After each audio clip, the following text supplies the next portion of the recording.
So let's just jump right into it. Tell me a little bit about how you got into politics. Um, so I consider myself an anti-politician, I guess you could say, and uh, I'm a medical doctor by training and by profession. And in a nutshell, I just began to see that, our health begins long outside of the doctor's office. And as I became involved in the communities to improve the conditions of our health, everything from pollution to poverty to housing to food systems. I saw that we have the best democracy money can buy, and it's virtually impossible to improve the conditions of our health without addressing the mother of all illnesses, our sick political system. So I basically moved from clinical medicine into political medicine. The long and short of it is I had been an advocate for many years, and seeing us just pushed back further and further on healthcare, on housing, on the environment, on the many determinants of our health. I was basically tricked into running for office back in the year 2002, and found that it was not at all what it was cut out to be, that there was a very promising and exciting conversation to be had that people were not getting from politics as usual, and that running with a people-powered party as opposed to a billionaire and corporate-powered party, that all kinds of things were possible. And it was a very exciting and promising conversation that has continued since then. So it's fairly new in comparison to other parties. Historically, at least here in the US, the Green Party has tried to put candidates in more municipal and local positions to kind of introduce the party to the people. Is that still the case? And if not, what's changed? Oh, very much. We remain very much a locally centered party, a grassroots, bottom-up party. So we've had approximately, well over 1,000 local office holders over the last couple decades. We currently have about 150 elected office holders, and that's everything from city councils to school committees to library boards and so on. So we've been very much locally focused, and really starting with the campaigns of Ralph Nader, we began to also take positions in the national elections as well, largely because there was very much a need for a people-powered choice in our elections, and that remains true to this day. So I have In two follow-ups for you on that. Sure, I go ahead. I'm glad you brought up Ralph Nader. So in 96, I'm pretty sure it was, I researched that he got just 1% of the vote nationally. And but from what I've seen, that's the most a Green candidate has gotten in any presidential election. So how do you think it will fare this year? Let's see. So in my second race, I think we were just above 1%, and we, in fact, tripled, I believe, our results from 2012 to 2016, from my first race to our second.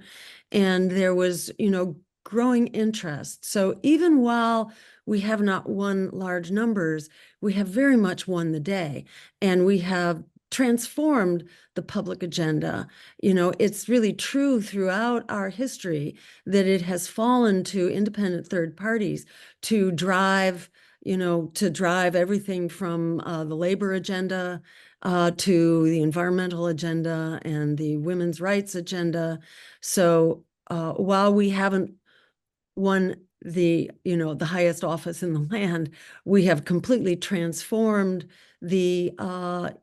what people are talking about and what people demand. And so, you can go back to the early 1900s, where it fell to the various socialist and labor parties to push forward the 40-hour week, or Social Security or child labor laws. It really required, voices outside of the sold out political system in order to lift up the kinds of issues that the American people are really fighting for. And starting with Ralph Nader, he introduced the concept of Medicare for all. At the time, it was called single payer. This notion that Americans have a right to health care, and, like all the other developed nations around the world, we can afford that, and we very much deserve to have that put on the table. So that notion of healthcare as a human right, in my first race in 2012, we launched the notion of free public higher education and a bailout for student debt. So, we've basically seen our ideas rise to prominence. Essentially, the entire progressive agenda right now has been launched by the Greens, then adopted by the Democrats, more in by way of lip service than actual realization, but it continues to push the envelope and be a focus for the American people. So you don't have to win the office in order to have a huge impact. In this race, we are the only anti-genocide, anti-war, pro-worker climate emergency campaign that's on the ballot across the country. And these ideas are absolutely essential and very much desired, needed urgently by the American people. So we're here, to transform the political debate as well as intentionally to win as much support at the national level as possible. So the two-party system is not perfect, right? But it is here for the foreseeable future, at least in the US. What would you say to those folks who say voting outside, the main parties of Democrat and Republican is like throwing your vote away? I would answer it's throwing your vote away if you don't actually stand up for what it is that you need and what it is that you want. And let me just say that the answer to this corrupt, sold out two-party system, and the American people don't need to be persuaded that this system is really toxic and has really thrown working people under the bus. Every year there's a poll done by Gallup, and it's at the highest level ever. It's like 63% of Americans now who are saying that the two major parties have done such a lousy job of serving the American people that we urgently need another independent major party. So it's not like people need to be convinced. The American people are really clamoring for that kind of change. That change exists right now with a simple electoral reform known as ranked choice voting, which the Democrats do everything in their power to take off of the agenda because they rely on extorting your vote. They don't sell themselves as being better than the Greens or having a better agenda. They basically just tried to silence their opposition and to smear and fear campaign against their opposition that, that Democrats are the lesser evil, so you have to vote for them. I would say to people, who think that they need, that their vote is owned by Democrats, that nobody owns your vote. Politicians have to earn your vote. And if you simply cave to this propaganda that someone else owns your vote, you completely lose your power in a democracy. And unless you have billions of dollars in your pockets, then you really rely on being able to stand up and be heard in an election.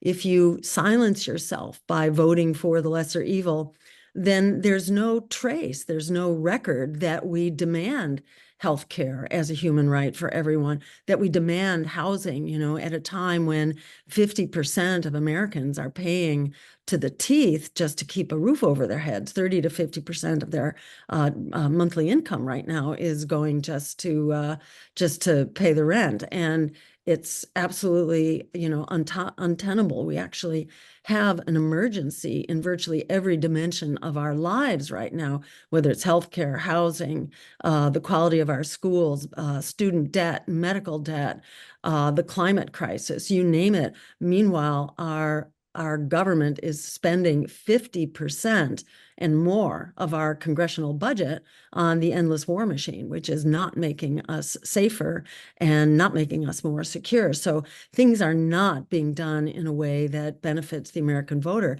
And the American voter badly deserves, to have a real debate about this in our election. In the absence of a debate, when exactly are we going to fix this? When are we going to put real solutions on the table and move them forward? So it's absolutely to our benefit as voters to stand up and make the demands for what it is that we need, because there's no politician coming in shining armor on a white horse that's going to save us. We have to stand up and be voices on our own behalf. That's just how a democracy works.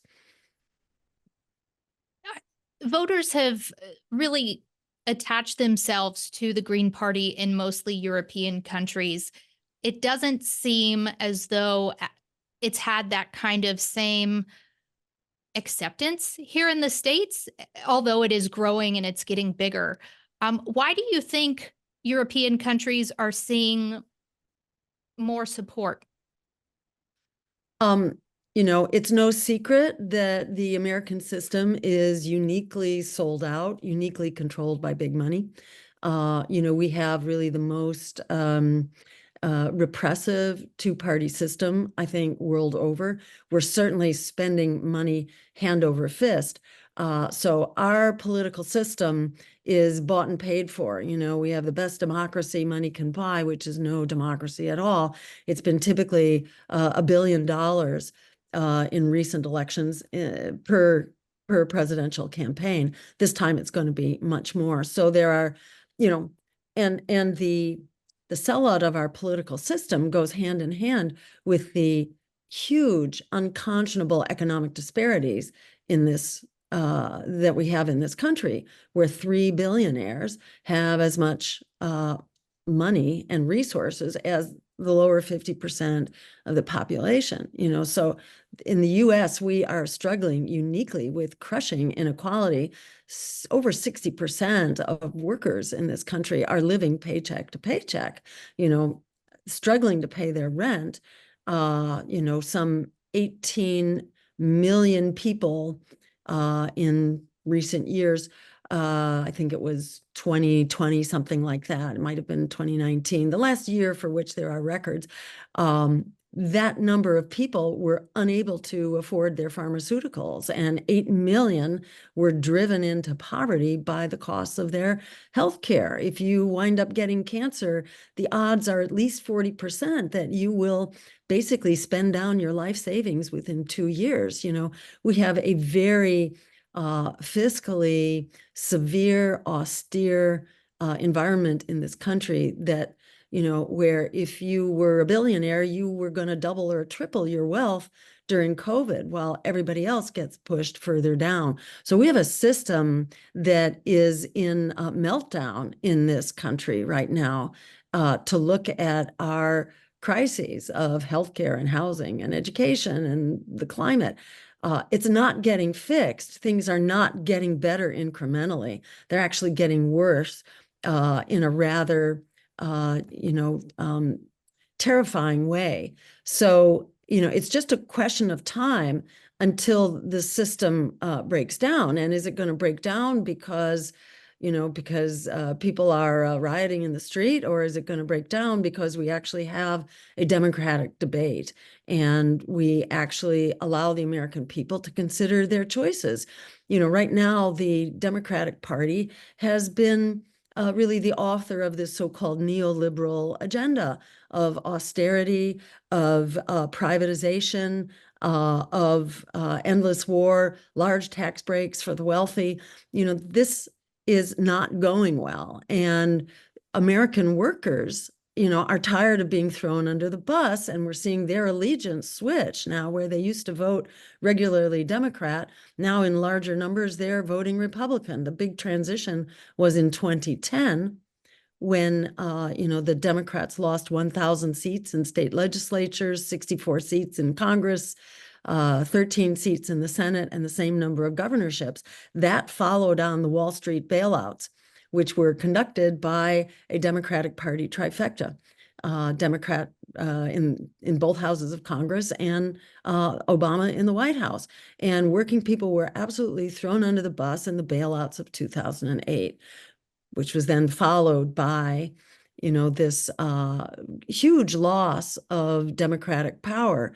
There was no spoiler third party to blame it on. This was the Democrats having lost support and allegiance because they, were continuing to throw people under the bus, and people were just reaching the breaking point.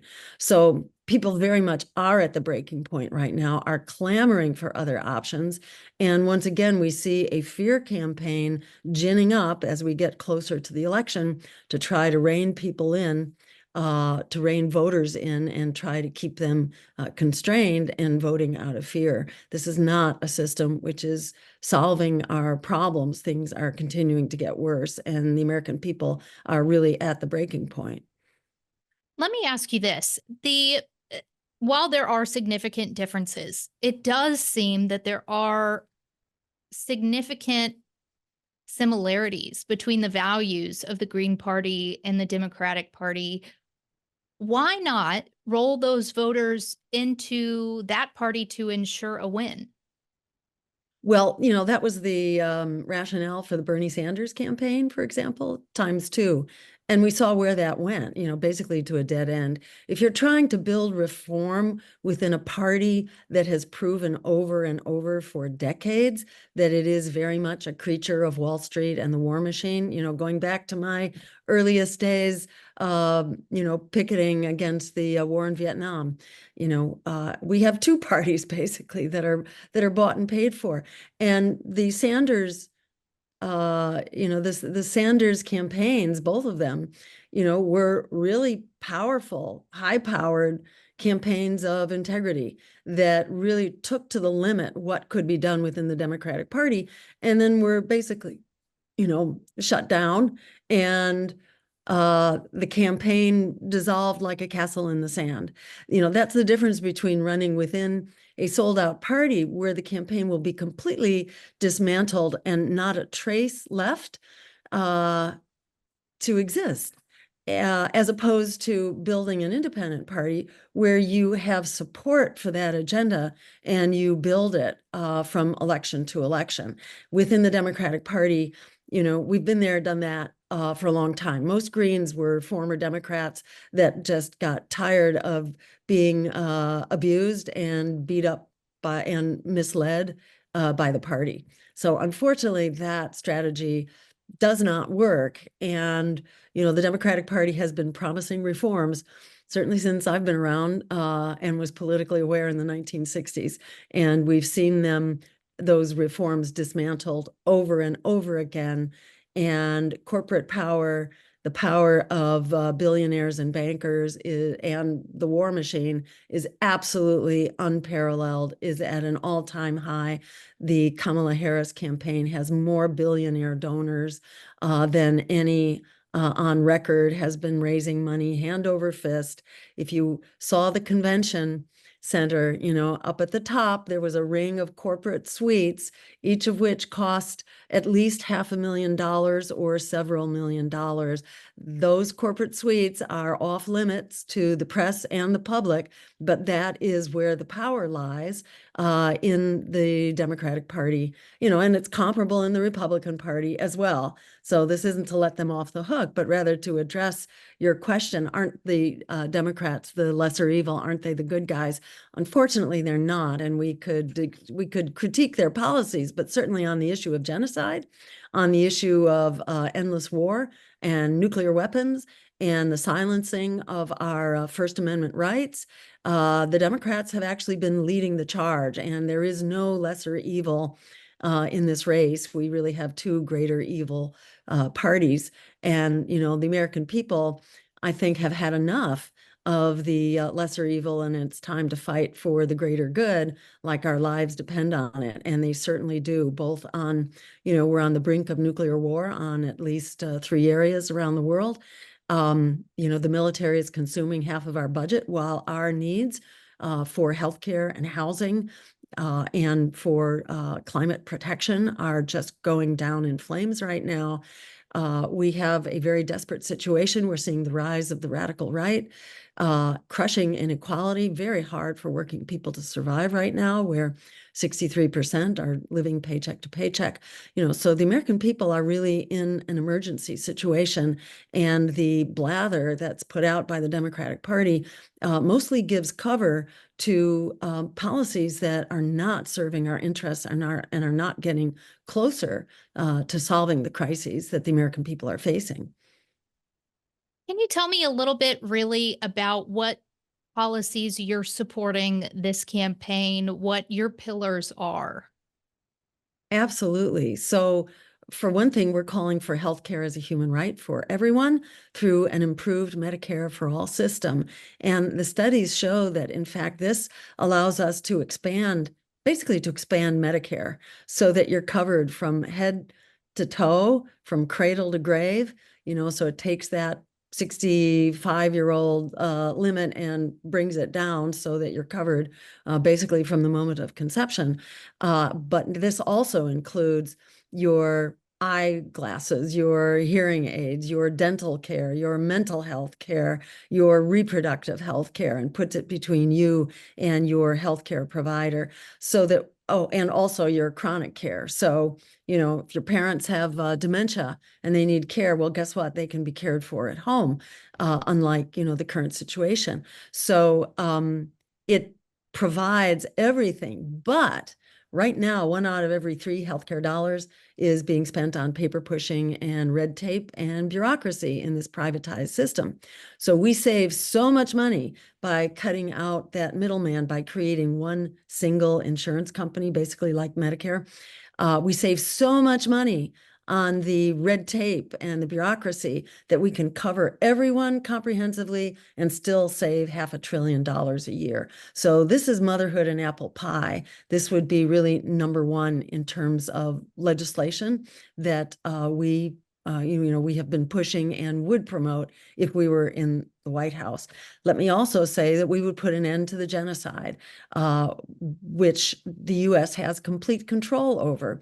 Presidents have reigned in prior massacres by Israel basically with a phone call, and that could be done right now. This hand-wringing, oh, Bibi Netanyahu, this and that. Well, actually, the U.S. has complete control. We're providing 80% of the weapons, the funding, the diplomatic cover, the intelligence.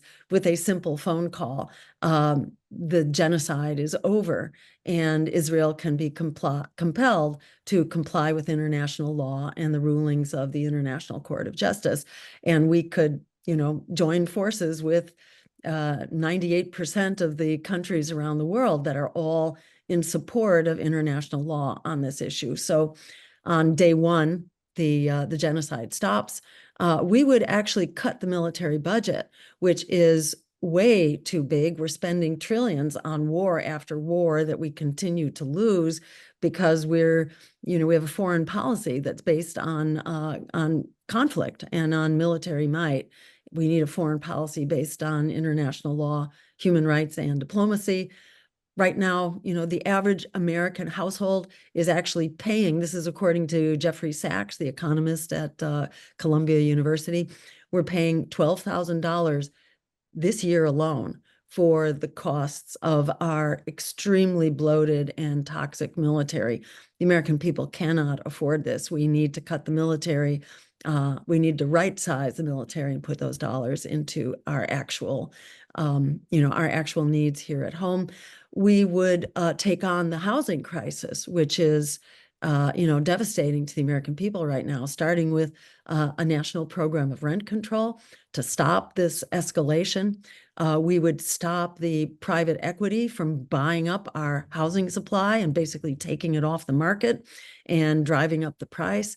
We would also build housing. We have not built public housing in decades, actually, since the Clinton administration, when a law was passed against further investment in public housing. Europe calls it social housing. We can be building low-cost, quality housing in the public domain so that we are not funding with public dollars outrageous private profits from what's essentially a luxury housing system with just a little bit of affordability tacked on. So we would be building some 15 million units over the next decade of public housing. Let me name also the migration crisis. The most important thing we can do on the migration crisis is to stop causing it in the first place by overturning other democracies. We've conducted some 70-some regime change operations since the Second World War, everything from Guatemala to Honduras to Iran, which has basically created generations of conflict in each of those countries and have created long-lasting civil wars. So we need to end this policy of regime change, of corporate exploitation. You can look at, for example, Haiti, where we overthrew the Aristide government twice so that American corporations could continue to profiteer in that country, like other countries around the world. So we create incredible economic displacement, driving people, to our shores. The drug wars that we have been the major promoter of and have funded these drug wars south of the south of the border by legalizing marijuana and beginning a policy that decriminalizes drugs, treats drugs as a public health problem, not as a criminal problem. We can basically pull the rugs out from under the drug cartels and end their violence, which is also a huge driver of migration, forcing families to flee for their lives. And likewise, by actually treating the climate crisis. And we've had a lot of lip service from Democrats, but actually, if you look at the track record under both Obama and under Biden, they have massively exceeded their Republican counterparts in expanding fossil fuel production in this country and have made the U.S. the leading producer of fossil fuels. So while they talk the talk, they do not walk the walk. And in the case of the migration crisis, we are actually driving that also through climate change, forcing farmers, in particular south of the border, out of work, and so they come here. And in a nutshell, we need to treat migrants. So we need to decompress the numbers who are coming to our shore for safety, for one thing. And then we need to actually provide the personnel so that people are screened, they are quickly processed and given papers so that they can get to work.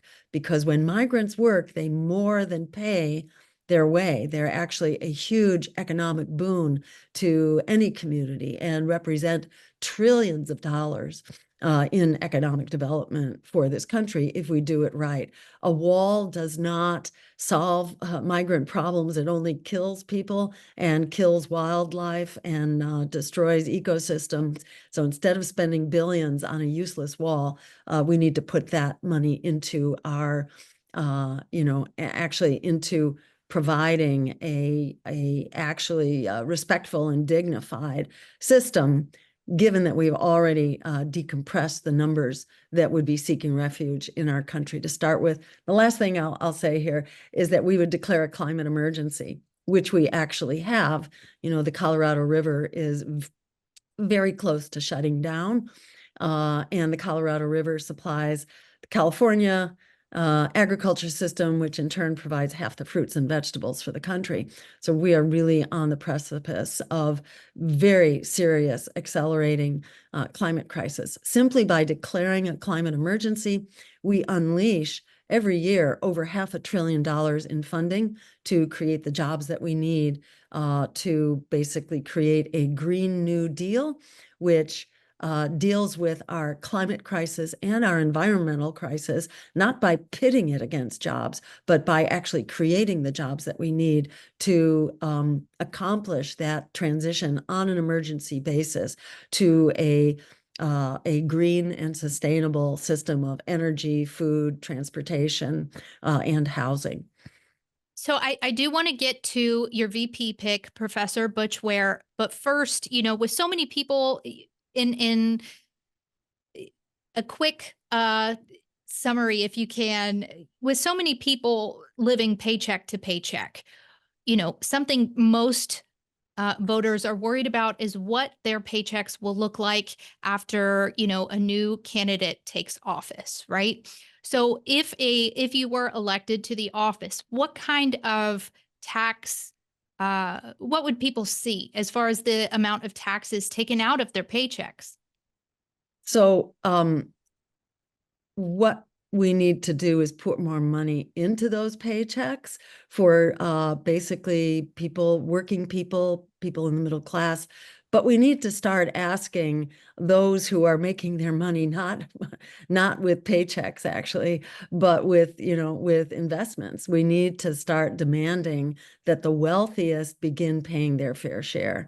And when you have billionaires paying less than their secretaries in terms of their overall contribution to a system that benefits them above everyone else, that's just not fair and it's not right. And there is hundreds of billions of dollars to be recouped from taxing capital gains like income, for example, by closing many of the corporate loopholes, by increasing corporate taxes and the upper marginal income taxes on the very wealthiest. For decades in this country, the extreme wealthy were paying their fair share, and we need to get back to that right now. So we can create a world that's going to work for us, and that does not by any means mean increasing taxes whatsoever. In fact, reducing them on those who are already overburdened. Thank you. And let's talk a little bit. I know we don't have much time left about your VP pick, Professor Butch Ware. I know you talked a lot about anti-war being a pillar in your campaign. And when I read up on him a little bit, it shows that he is not in support of the war in Gaza and what's going on. Can you tell me a little bit about him and why you chose him? He is actually a professor of history, and his area of great interest in history is actually the history of empires. All empires rise and all empires fall.